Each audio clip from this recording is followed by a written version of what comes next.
Mid-1943, high over occupied Europe, a single B-17 drifted away from its formation, no longer protected by geometry or numbers.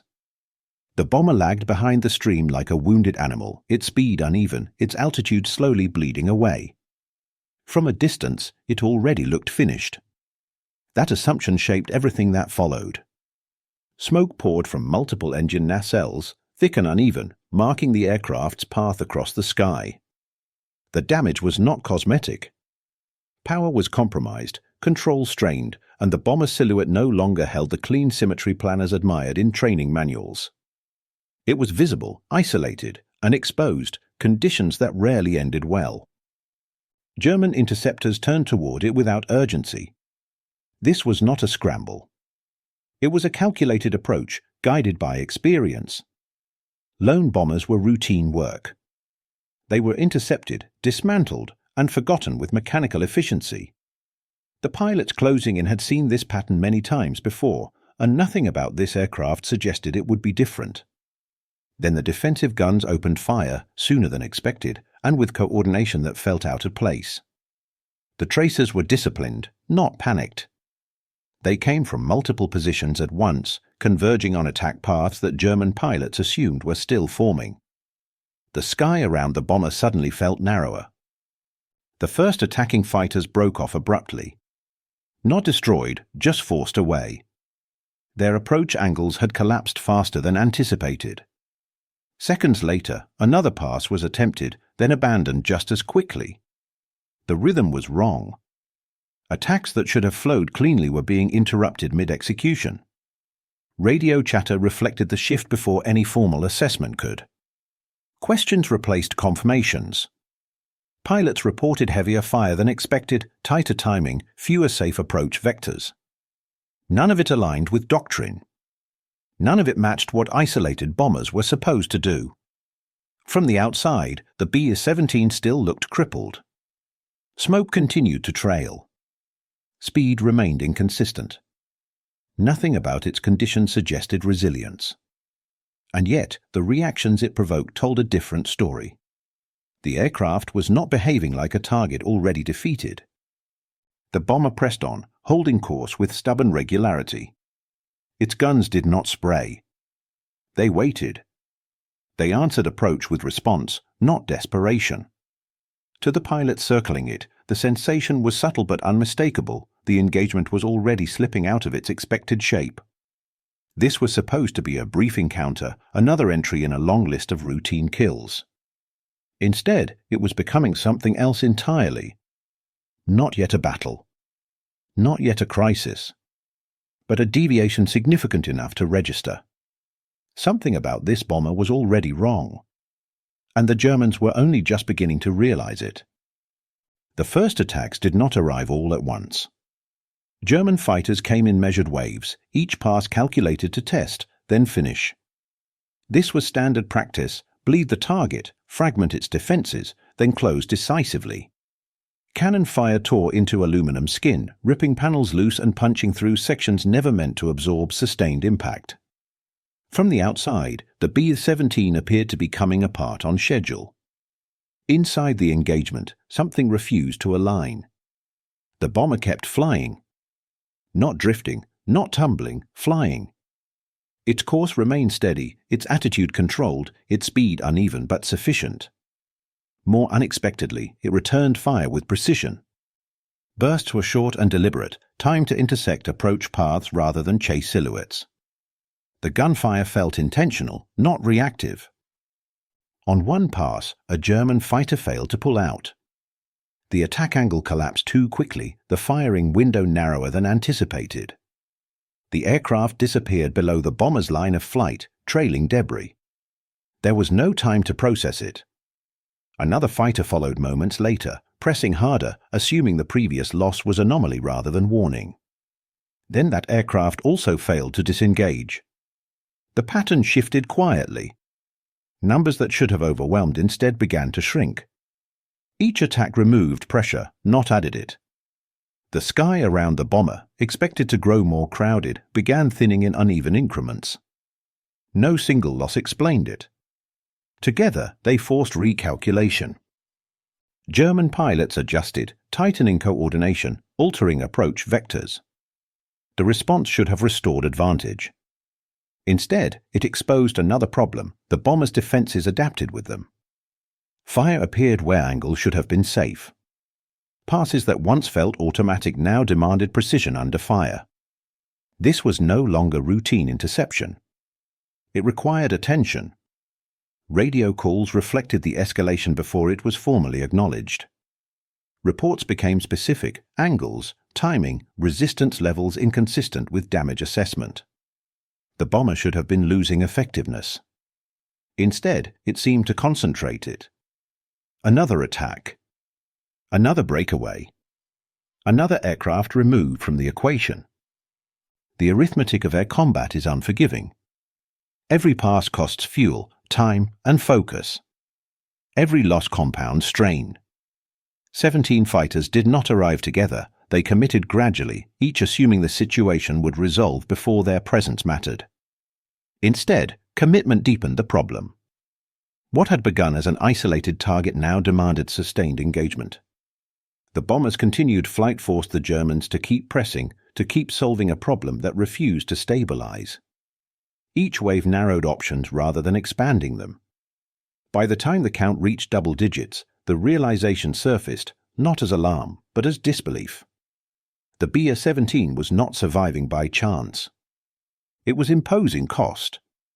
The encounter had crossed a boundary no one had marked. This was no longer a damaged bomber being dismantled. It was a fight unfolding on terms the attackers did not expect and could no longer ignore. Whatever this aircraft was doing differently, it was already too late to disengage cleanly. Inside the aircraft, the fight was absorbed one compartment at a time. Damage did not arrive as a single overwhelming blow, but as a series of intrusions, metal torn open here, pressure lost there, systems failing in uneven sequence. The bomber's interior became a map of compromises, each space holding just long enough for the next to matter. Communications failed intermittently. Voices cut in and out, sentences truncated mid-report. Crewmen repeated themselves not out of confusion, but necessity, learning quickly which channels still worked and which had gone silent. Information moved imperfectly, yet it moved. No one waited for clarity that was no longer available. At their stations, gunners remained in place despite injuries. Some worked with reduced mobility, others with blood loss that made every movement deliberate. There was no discussion about staying. The logic was already settled. Leaving a post would not improve survival odds, holding it might delay collapse by seconds that still counted. Ammunition was rationed with discipline. Fire was withheld when targets were distant or poorly aligned.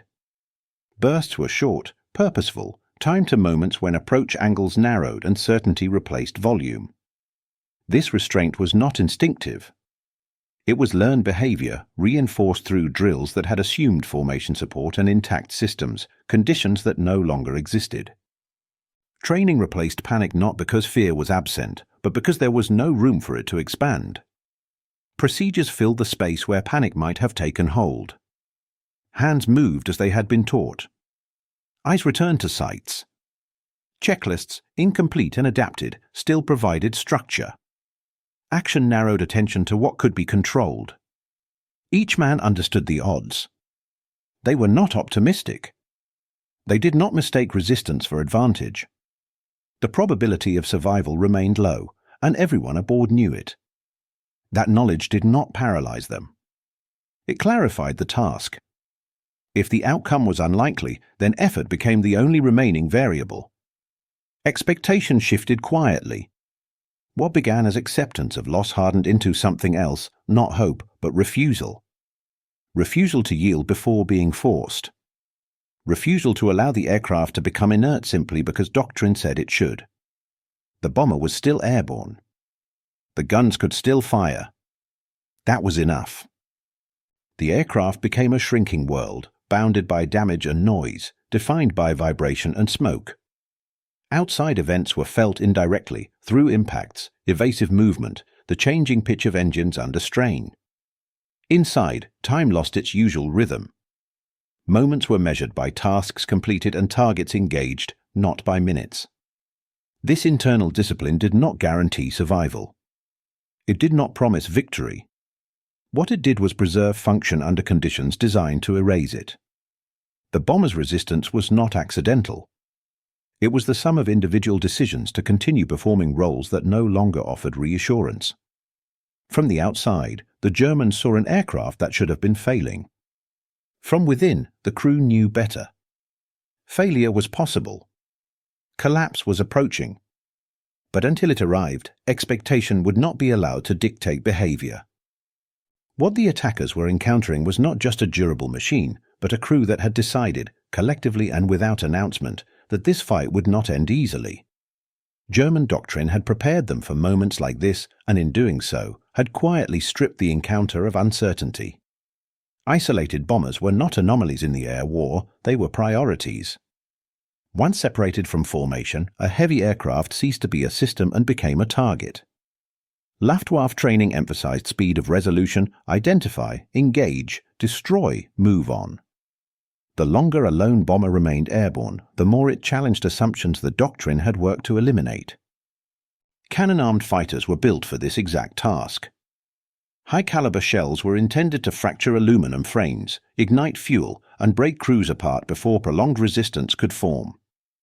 Against a bomber unsupported by escorts or overlapping formations, these weapons were expected to decide the fight in seconds.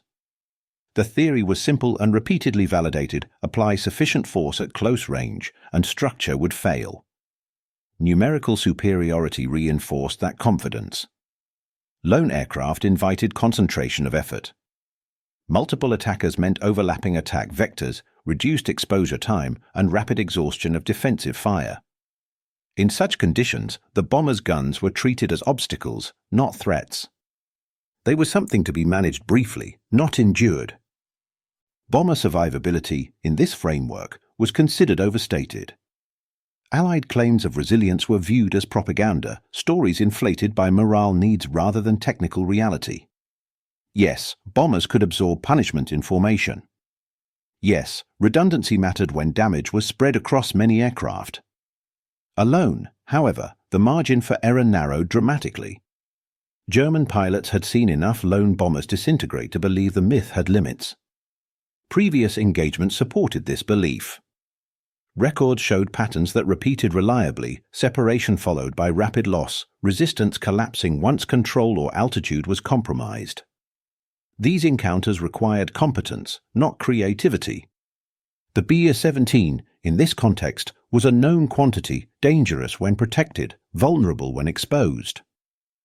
So the aircraft was treated as a solved problem. Its silhouette, armament, and behavior were familiar. Pilots knew where to approach, where to avoid, when to fire, and when to disengage. The fight was expected to unfold within narrow parameters that left little room for surprise. What doctrine rarely encourages is reassessment under pressure. When early indicators fail to align, training teaches pilots to press harder, not pause. Confidence, built on repetition, becomes momentum. And momentum discourages caution. Assumptions settled in quietly. The bomber would fall. Losses, if any, would be incidental. Whatever resistance appeared would diminish as damage accumulated. The engagement would end as it always had, quickly, decisively, and without requiring revision of belief. That certainty shaped every early decision. It delayed hesitation. It justified aggression. And it blinded the attackers to signals that something was unfolding outside their expectations. By the time those assumptions began to erode, the cost of ignoring them had already been paid, and the encounter had moved beyond anything doctrine had prepared them to explain. The reputation of the B-17 loomed large on both sides of the air war. To Allied crews, it was the flying fortress, the machine spoken of with reverence, credited with bringing men home through damage that should have been fatal. Stories circulated of aircraft landing with wings half gone, engines burned out, crews alive against reason. The reputation mattered. It shaped confidence long before combat began. That reputation was not invented. Designers had built redundancy deliberately into the aircraft. Systems were duplicated. Control runs were separated. Engines could be lost without immediate failure. Defensive guns overlapped to create fields of fire that discouraged close approach. The fortress was not graceful, but it was resilient by intent. Yet that resilience depended on coordination between systems, between crewmen, and most critically, between aircraft. Doctrine assumed mutual support. Bombers were meant to fly in tight formations where each aircraft protected the other's blind spots. The fortress was strongest as part of a larger geometry, not as an individual organism. Alone, the aircraft was never meant to excel. Its size made it visible. Its speed limited evasion. Its defensive power depended on discipline rather than maneuver. Designers accepted those trade-offs because formation flying mitigated them. Strip the bomber of that context, and its advantages narrowed sharply. German planners understood this distinction well. They studied the B-17 carefully, separating myth from mechanics. They respected its durability, but they did not fear it in isolation. Once separated from formation, the fortress became predictable, a slow, heavy target whose defenses could be mapped and overcome with aggression and numbers. Confidence hardened on both sides, but in different directions. The Germans believed they knew exactly how the engagement would end. The Americans believed, more quietly, that the aircraft could endure long enough to matter. Both beliefs rested on incomplete truths. The myth of the flying fortress was never that it was invincible. It was that it could keep functioning under punishment long enough for help to arrive, or for objectives to be met. Remove those conditions, and the myth was supposed to collapse. That expectation framed the encounter unfolding high above Europe. The Germans pressed with the assurance that isolation nullified reputation. The bomber crew held to the idea that endurance itself could still shape outcome. Neither side yet understood how those beliefs would collide. Reality, as it often does in war, prepared to intervene not by disproving one side entirely, but by revealing the limits of both. The fortress would not be invulnerable. But neither would it behave as predictably as doctrine promised.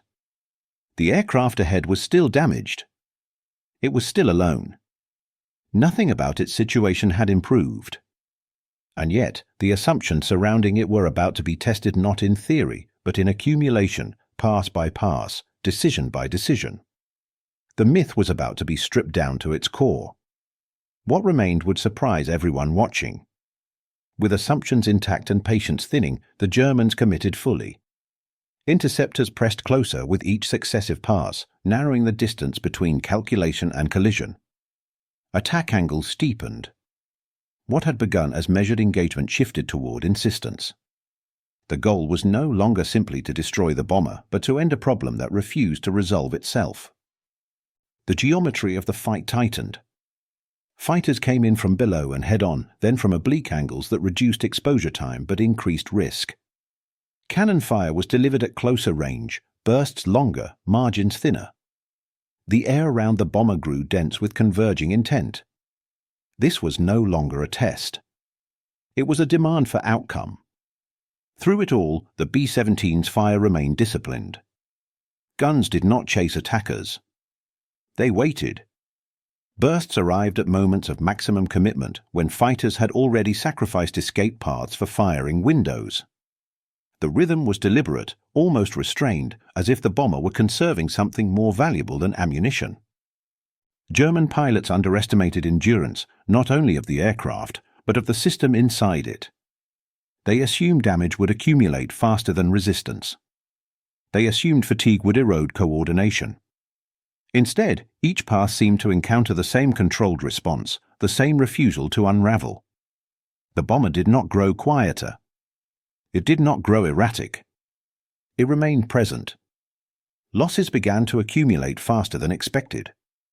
Not in dramatic clusters, but in a steady erosion that disrupted tempo. An aircraft failed to return from a pass. Another broke away trailing smoke and did not rejoin. Each absence forced adjustments that compounded strain rather than relieving it. Still, no disengagement order was given.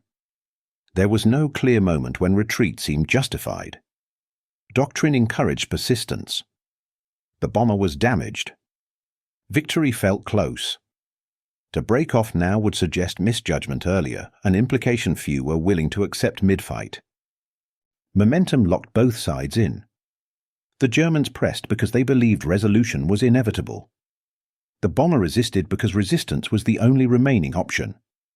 Neither side paused long enough to reassess the shape of the engagement as it had become. The sky reflected that imbalance. What should have been a brief interception stretched into sustained combat. Fuel burned. Ammunition dwindled. Focus narrowed. Each decision carried more weight than intended because there was no longer space to undo them. At this stage, the fight was no longer being guided by plan. It was being carried forward by commitment itself. And commitment, once engaged without exit, is difficult to reverse without cost. The Germans believed they were applying pressure. What they were actually doing was feeding an encounter that had already escaped their control. What the Germans did not see was not a new weapon, nor a hidden advantage built into the airframe. It was coordination, quiet, deliberate, and internal. Inside the bomber, roles had settled into a pattern that no longer depended on ideal conditions. Damage had narrowed options, but it had also clarified priorities. Every remaining system, every uninjured crewman, was now aligned toward a single purpose: control of engagement space. Overlapping fields of fire were exploited deliberately. This was not automatic coverage, but conscious geometry. Gunners adjusted arcs to compensate for blind spots created by damage. When one position went silent, another expanded its responsibility without instruction. The aircraft's defensive layout, designed for formation combat, was being reproposed dynamically, moment by moment. Timing became decisive. Fire was no longer continuous nor evenly distributed across passes. Bursts were staggered between positions, creating the impression of unpredictability. A fighter that slipped past one arc encountered resistance from another it believed had already fired. What appeared from the outside as restraint was, in fact, sequencing. Fire was held until certainty. This discipline ran against instinct, especially under repeated attack. But ammunition was finite, and panic wasted it. Gunners waited for commitment, those final seconds when an attacker sacrificed maneuver for accuracy. Only then did the bomber answer, collapsing approach windows at the moment of maximum vulnerability. Gradually, the aircraft became a moving trap. Not because it lured fighters in deliberately, but because it punished assumptions consistently. German pilots expected a damaged bomber to react early, to spray defensively, to exhaust itself. Instead, they found silence followed by precision. The longer they waited, the more exposed they became. This restraint was misread as weakness. The absence of constant fire suggested depletion or disorganization. Pilots pressed closer, tightening angles, believing they were reducing risk.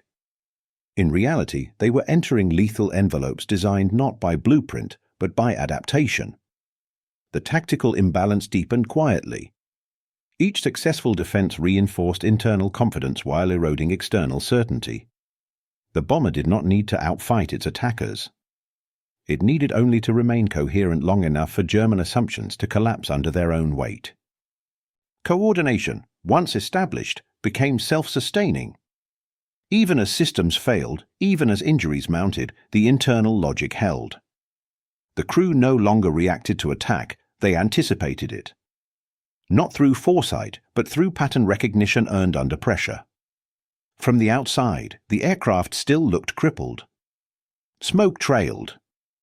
Speed faltered. Nothing about its condition suggested innovation. Yet the engagement was being shaped from within by decisions invisible to those closing in. The Germans believed they were pressing a weakening target. What they were actually approaching was a system that had learned how to wait. For one gunner, the battle reduced itself to a sequence of individual engagements.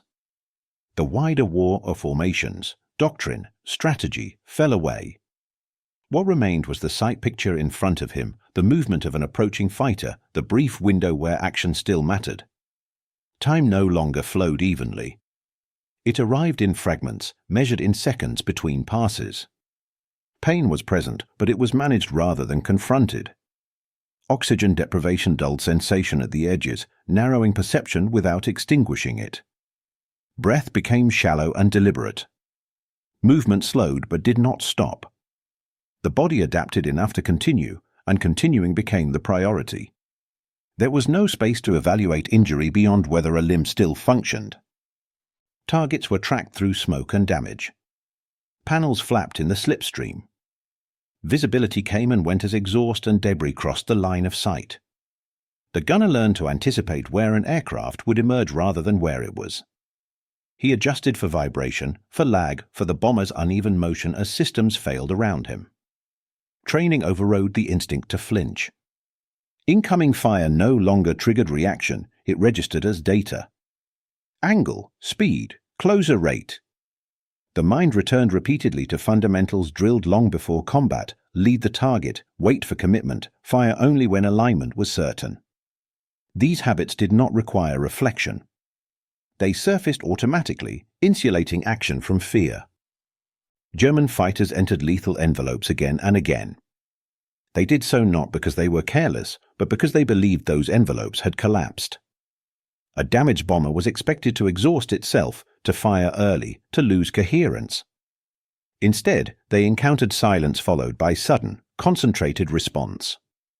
The same pattern repeated, reinforcing a mistake they did not yet recognize. Unexpectedly, the bomber dictated rhythm. Attacks no longer arrived on German terms alone. Passes were shaped by when fire was withheld and when it was released. Hesitation crept into approach patterns.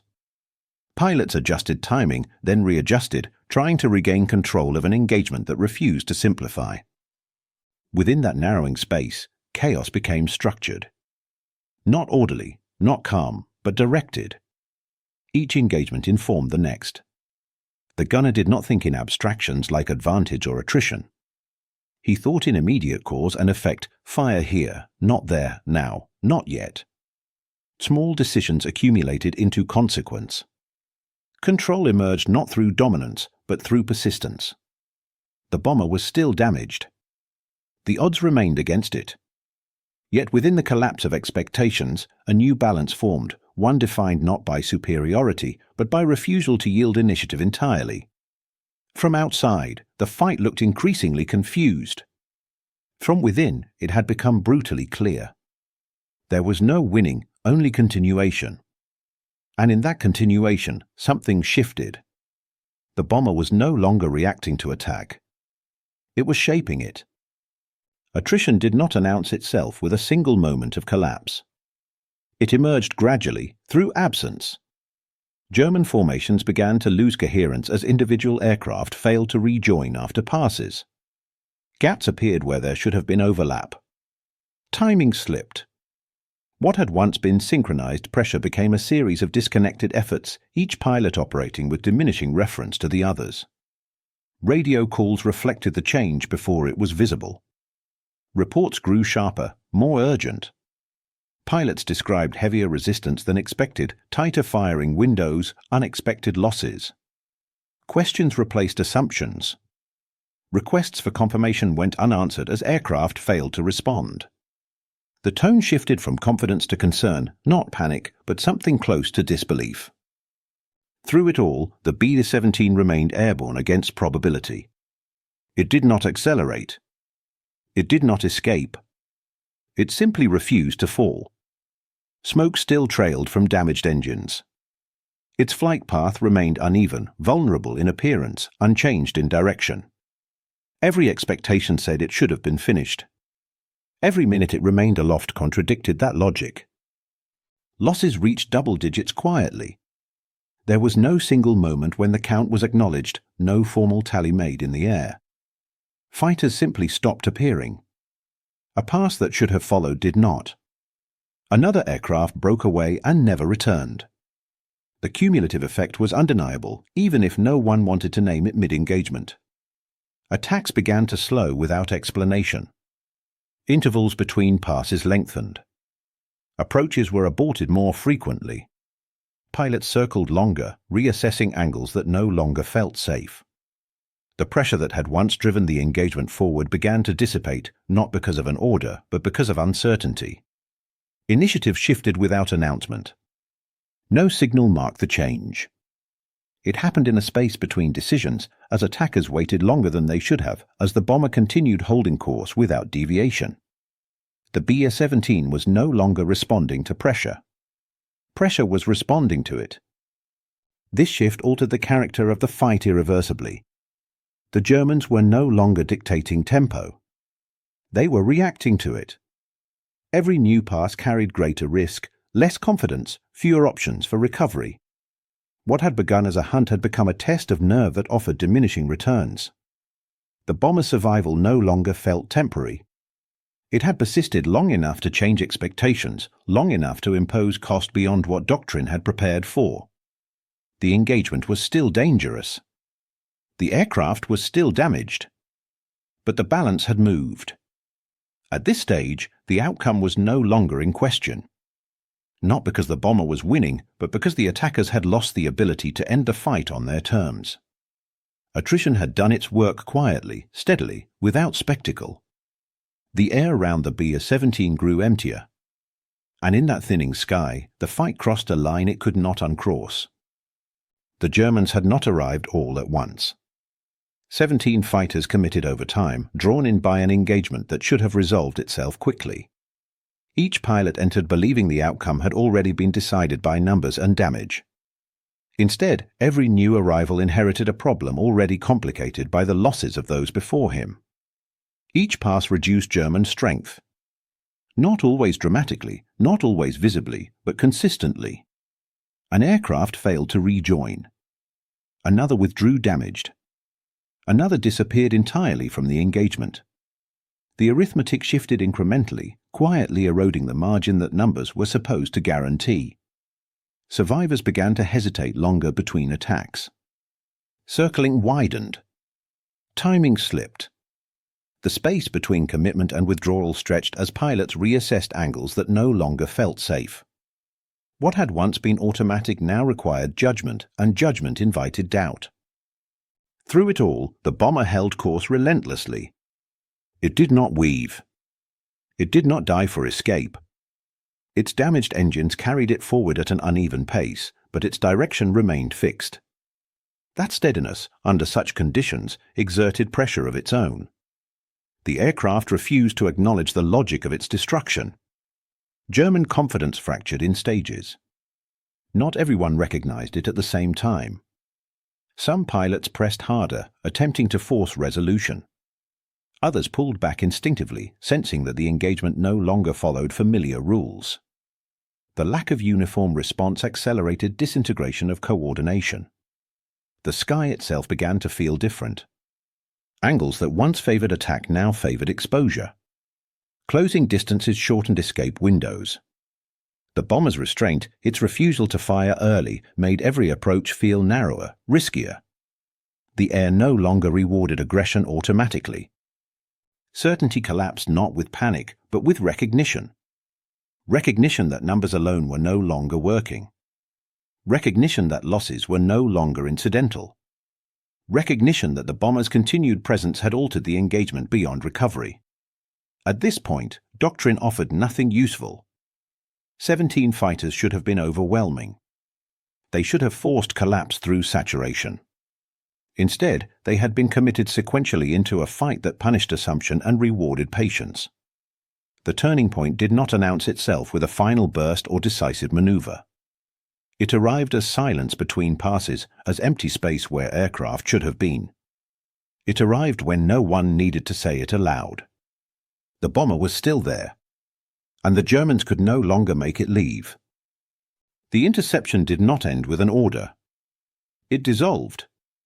German fighters disengaged individually, each withdrawal justified by a different constraint, fuel running low, damage sustained, weapons expended, or simply the growing sense that the engagement no longer offered a return.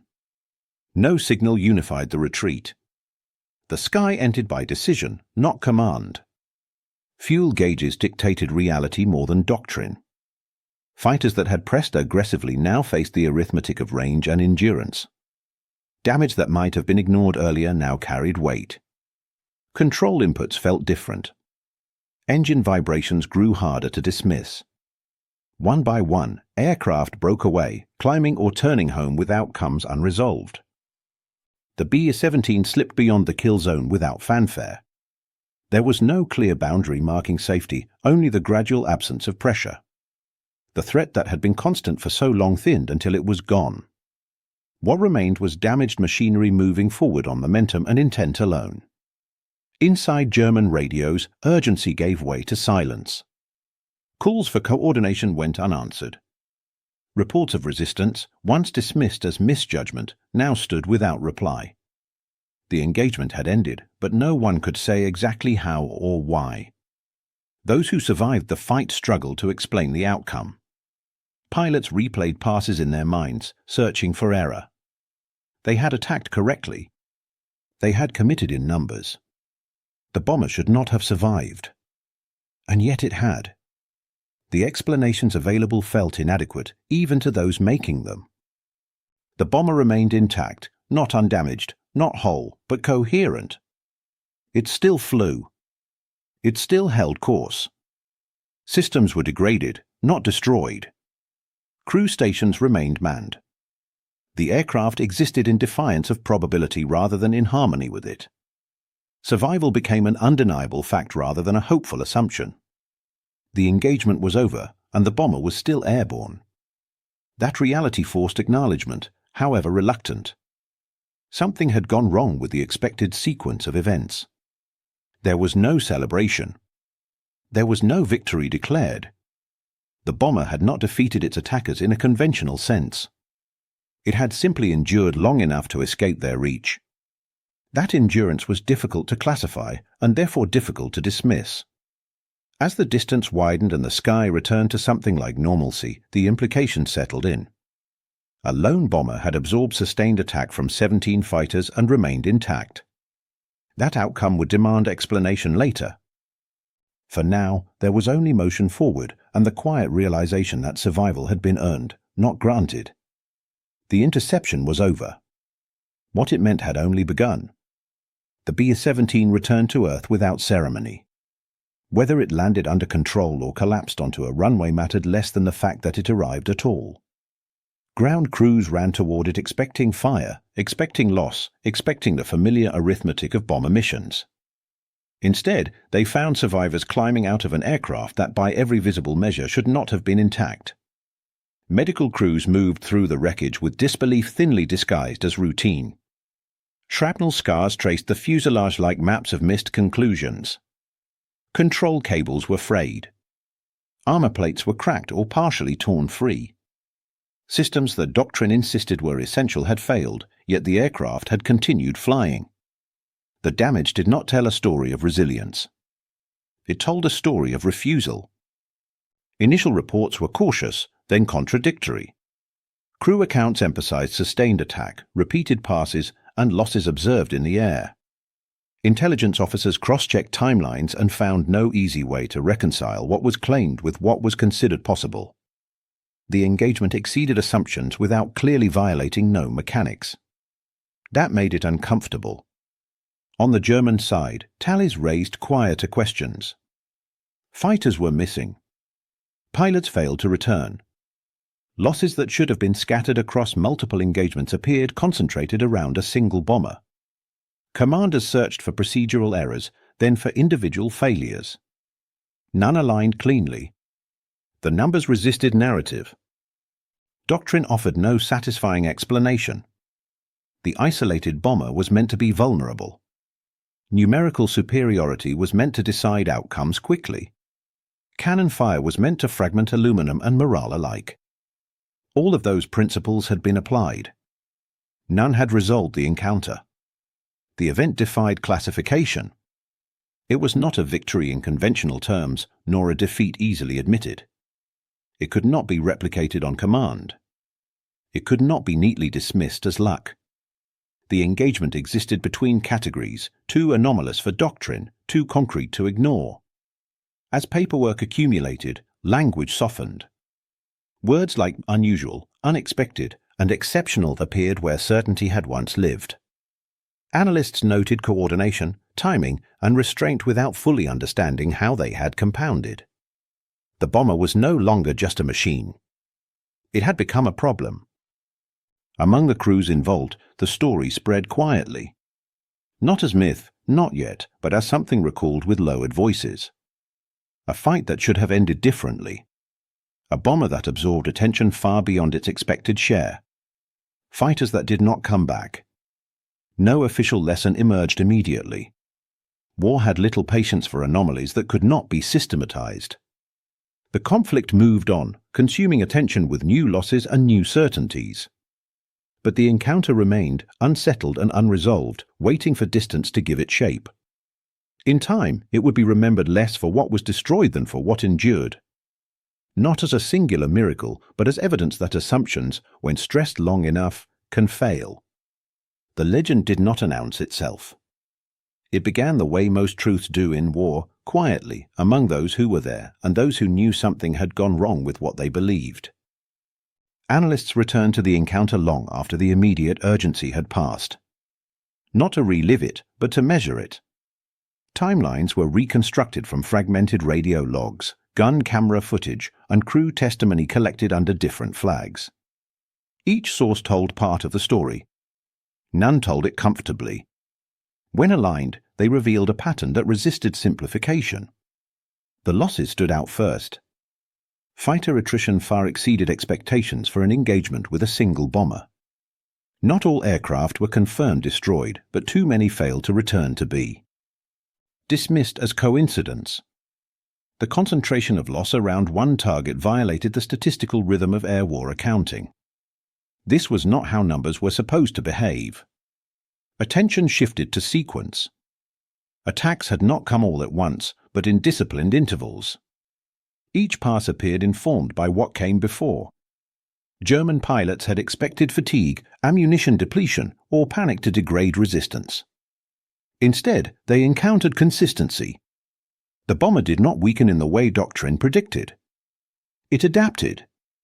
That adaptation became the uncomfortable variable. Tactical assumptions had emphasized firepower and mass. They had not accounted for coordination sustained under pressure. Analysts noted how overlapping fields of fire were preserved despite damage, how timing between defensive bursts forced attacking fighters into narrower decision windows. None of this violated physics. It violated expectation. The bomber's design was revisited with a colder eye. Redundancy, once described as insurance against failure, was now understood as a platform for endurance. Crew coordination transformed redundancy into resilience.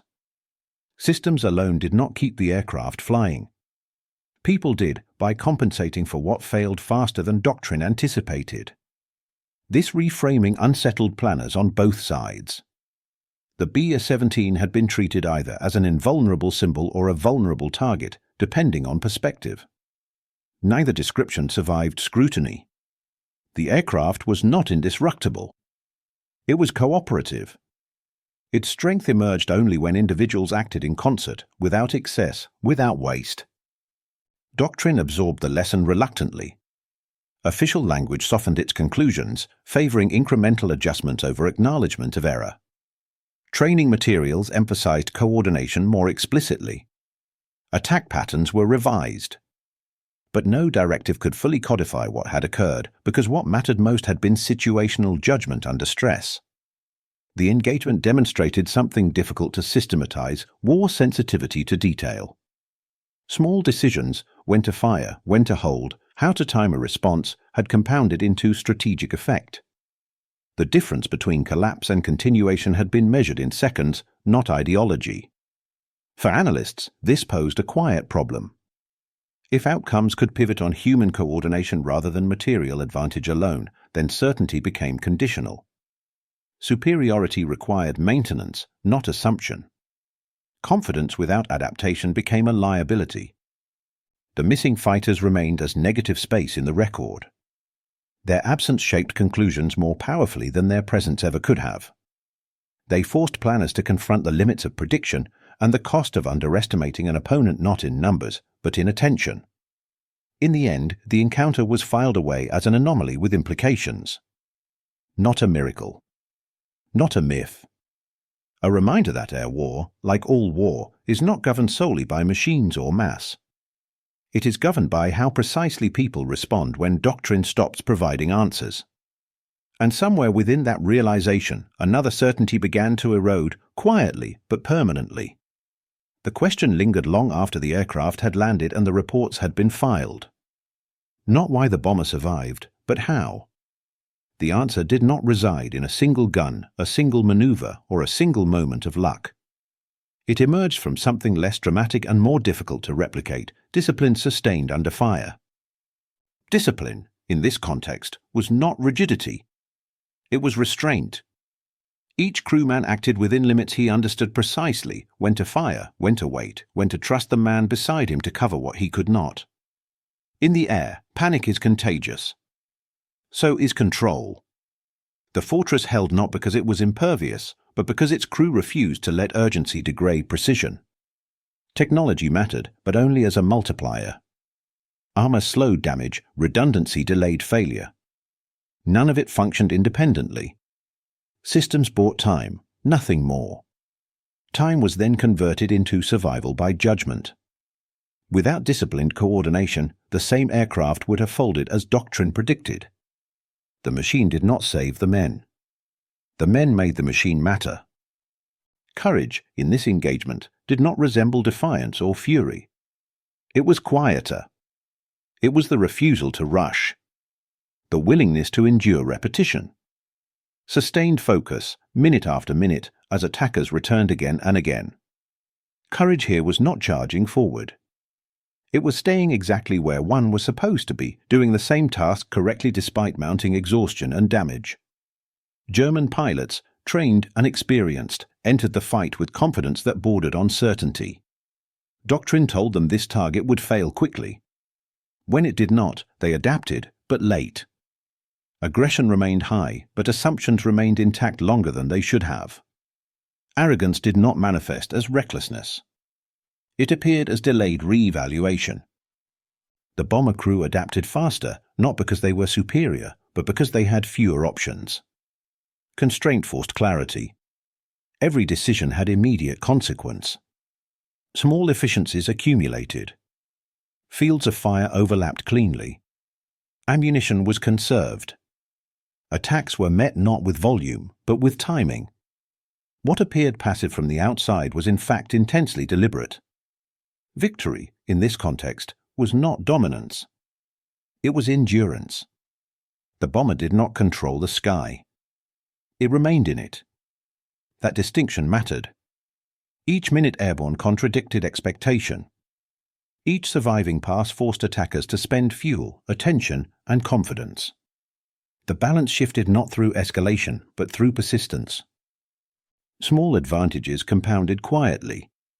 A gunner waiting a fraction longer. A pilot holding course instead of reacting.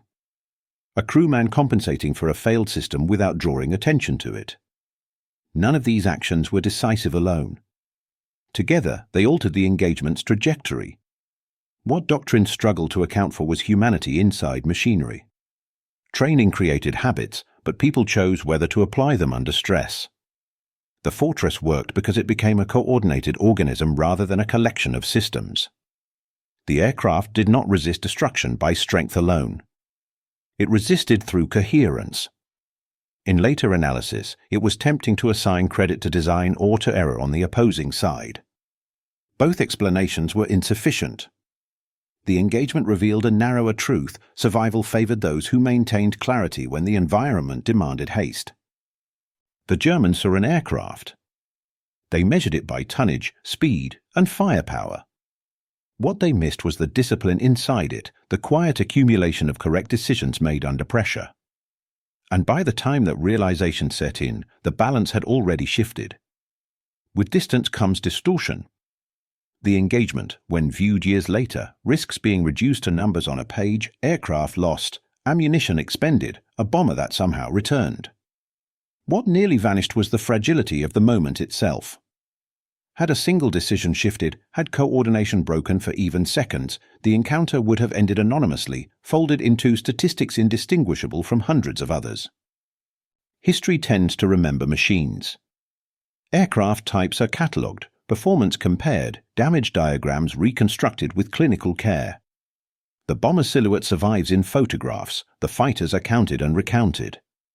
What slips through that record is coordination, the invisible architecture of human action that held everything together long enough for survival to remain possible. 17 fighters did not disappear all at once.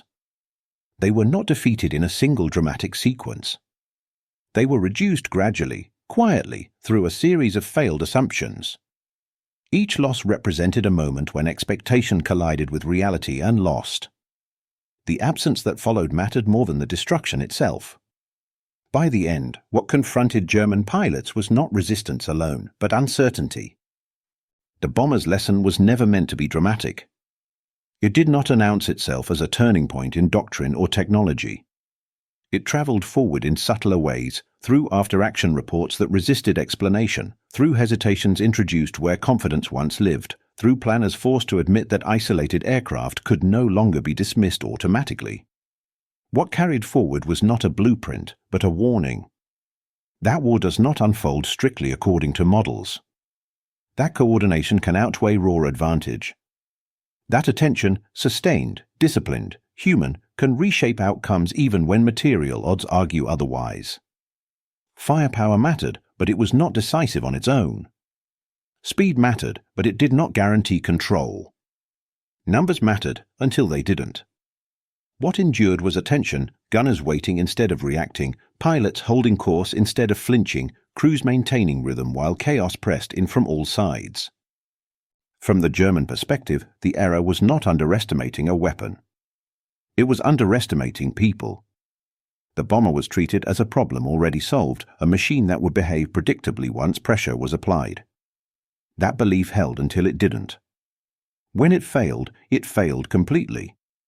The engagement came dangerously close to being forgotten because it did not fit neatly into existing categories. No new aircraft was unveiled. No doctrine was rewritten overnight. There was only absence, missing fighters, unanswered questions, a bomber that refused to die on schedule. That refusal mattered. It suggested that war's outcomes are not solely determined by scale or design, but by the quality of decisions made under strain. By how well individuals remain connected to one another when systems are stressed to their limits. In retrospect, the lesson is uncomfortable. It implies vulnerability where certainty is preferred. It suggests that superiority can be eroded quietly, without dramatic reversal, simply by being met with discipline instead of fear. The Germans saw a target. They calculated angles, speeds, and probabilities. What they missed was the coordination inside the aircraft, the people who refused to behave like a machine under attack. By the time that distinction became clear, 17 fighters were already gone. And the bomber was still flying.